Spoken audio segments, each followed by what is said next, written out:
I'm Kimberly Wallison with Insiders Health News, today with a special one-on-one interview that might help you make a healthier transition into the holiday season. For many of us, Thanksgiving is just as much about the feasting as it is about giving thanks. But it is possible to get through the whole slew of celebratory parties without compromising your weight or your health. To tell us how is registered dietitian Janelle Funk of eatwellwithjanelle.com. Thanks so much for being here and being our resident expert on this, because I know it affects so many of us, myself included. We tend to use the holidays as justification for kind of slacking on our exercise and diet routine. Absolutely. So tell us, nutritionally speaking, what are some of the worst offenders we need to look out for during the holidays? Well, it's not a specific food or ingredient that's really the problem. It's more the overeating and the overindulging. We're faced with so many opportunities to eat, from cocktail parties to holiday parties and dinners and events at work, that it's just an abundance of too much food. So we need to look out, kind of rein ourselves in and hold back from the overindulging. It's more portion control and just being mindful of what we're putting in our bodies. Now, I know that not a lot of people are very receptive to the idea of these healthy Thanksgiving dishes, you know? We want our full fat foods.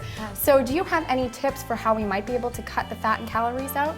Yeah, I think instead of looking at specific ingredients to completely alter a recipe, it's more what can we add to a dish to make it healthier instead of what can we take away to reduce the flavor. So if you're making something like a stuffing, add more diced veggies, or if you're making a dessert, pair it with some fruit on the side, instead of altering family favorites that people are going to recognize don't taste the same. You can also look online. There's plenty of recipes and websites and magazines that feature healthier holiday recipes that you can start incorporating into your family favorites. Oh, great. Do you have any favorite recipes that you want to share with us? I do have a family favorite, or a personal favorite. It's my vegan pumpkin chocolate chip muffins that I make with only 3 ingredients. And I use canned pumpkin in place of eggs, oil, and butter, so it removes all that saturated fat and adds a vegetable into the mix. You mentioned vegan recipes. Now, I'm a vegetarian, and I know that my Thanksgiving meals tend to be a little bit heavy on the carbs, and they kind of slack on the protein. So is there any tips for integrating more protein? Yeah, a lot of people don't realize that foods like whole grains and vegetables actually have a good amount of protein. So we're getting some protein there, and if you have eggs or dairy or nuts in a dish, you're adding protein there as well. And it's really not the one meal that's going to make a huge difference. As long as you're eating balanced throughout the day and throughout the week and you're getting protein in other meals, one holiday, festive meal isn't going to make all the difference. Typically, we're eating more at our Thanksgiving dinner anyway, so by naturally increasing our calories, we're increasing our protein as well. Great. Now, I've heard of a lot of people fasting before the big feast as a way to kind of save up all their calories before the big day. Is this an effective way to approach that meal? It's really not. Calorie saving leads to being over hungry later on and overeating. So we wind up eating more calories at the actual meal than we would have if we were to eat a healthy breakfast and a balanced lunch before the big holiday or Thanksgiving dinner. So it's really important to get a good balance of carbs and protein at all your meals, have some snacks throughout the day, include those fruits and veggies, and you can still indulge at Thanksgiving without going overboard. And we can't not talk about the children when we're talking about the holidays. They love the holidays. I loved it when I was a kid. And I feel like it was always kind of a free pass to just eat as many sweets as you possibly could.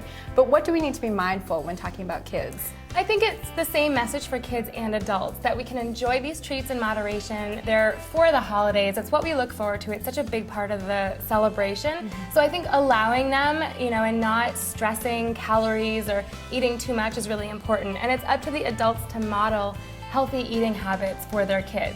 So as long as we're not eating a slice of pumpkin pie all day, every day, then I think it's fine to enjoy on the holidays for kids. So food aside, let's talk lifestyle. What are some things that we need to be mindful just in the way that we're living our lives during the holiday season? A lot of times we're so busy during the holidays between the parties and the, getting gifts and getting the house ready and cooking. We have so much less time. So a lot of times we're sacrificing things like our workouts, cooking at home, and sleep. And when you have all those combined, you're higher at risk for getting sick and being stressed out. So it's important to keep your routine as stable as possible throughout the holidays. So keep exercising even if you have to cut your workout short, and keep eating healthy foods even if you're going to be adding some indulgences throughout. It'll keep you more healthy and less stressed out. Thank you so much for being here today. You can get more of Janelle's tips on eatwellwithjanelle.com and here on InsidersHealth.com. This has been Insiders Health News, reminding you that it's your health. We're just helping you think outside the docs.